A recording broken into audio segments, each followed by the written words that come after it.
Hi, you guys, and welcome to another episode of Breakthrough with me, your host, Tess Timmons. The other day, I was voting, filling out my ballot, and I want to talk about the process, but don't worry, I'm not mentioning any certain political candidates, but I think this is a really beautiful thing. Some of us are thinking about voting, some of us have the opportunity to vote, some of us don't believe in voting, and some of us don't have the opportunity to vote. So I want to talk about my experience lately with voting and about a little bit about what I used to do for my seniors in my criminal justice class. So first of all, I have American family and Canadian family, and some of my Canadian relatives are here on visa. They've been on visa their whole lives here, so they don't vote. Now, you can become an American citizen and vote, but when I was teaching my criminal justice class, I would bring in booklets like this, the primary election booklets, and show them to my students, because if you are a first-generation American, you might not be seeing items like that in the mail because you might not have family members that vote. So you might not have ever read those before or looked at those before.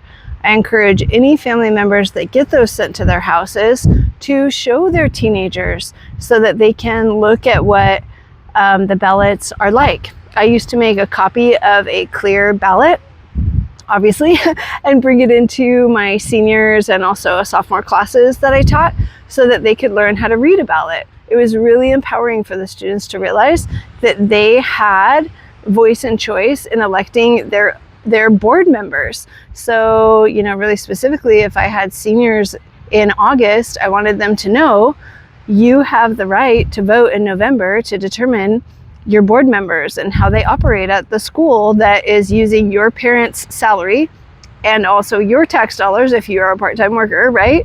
And that's really great for students to know. So anyway, side note, I was looking at my voting stuff. I've been voting from home for years. It used to be called an absentee ballot, and I really like it. I like to be able to sit at home and research everything. I'm new to the Los Angeles area, so I had a lot to research. When I vote, I want to be an informed voter. So I look up every single judge. I look up every person who is going for treasurer, etc. And that booklet that I just held up, it gives you written statements by some of the candidates. Some choose to fill it out, some don't. I always wonder, wow, if you didn't fill that out, are you going to finish the rest of your work?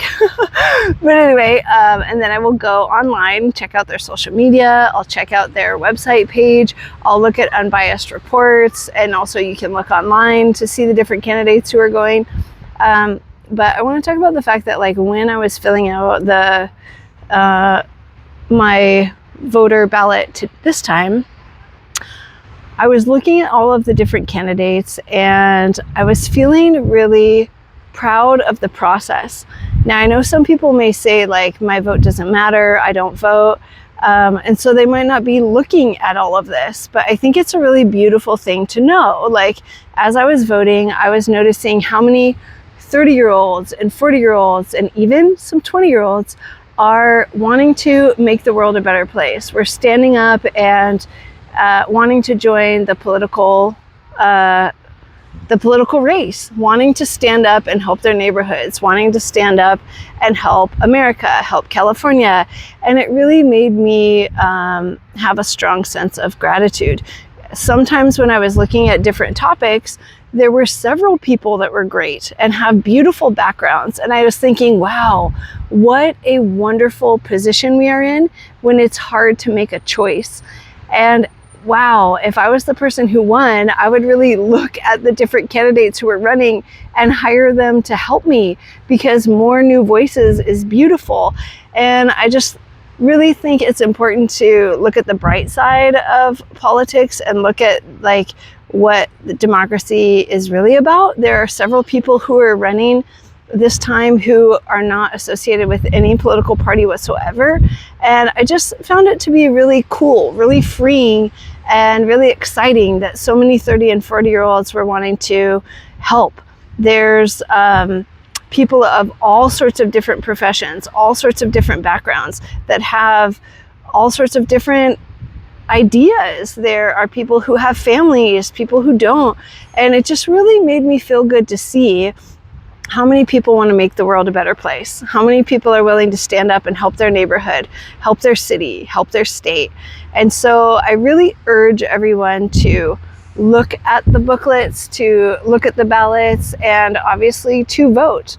I don't care how you vote. I just think we should vote. It's a beautiful privilege and it does matter. So that's the message that I wanted to give today. I was just filled with so much gratitude to see how many people want to reach out, help our world become a better place. And when you are voting, really think about the fact that, like, how do you feel when you're voting? What is your vibration? I found that my vibration was filled with so much gratitude, so much abundance, and so much joy to see how many people are wanting to help, wanting to serve, wanting to make sure our world is safe and clean and healthy for humans and animals and the earth. And that's really wonderful.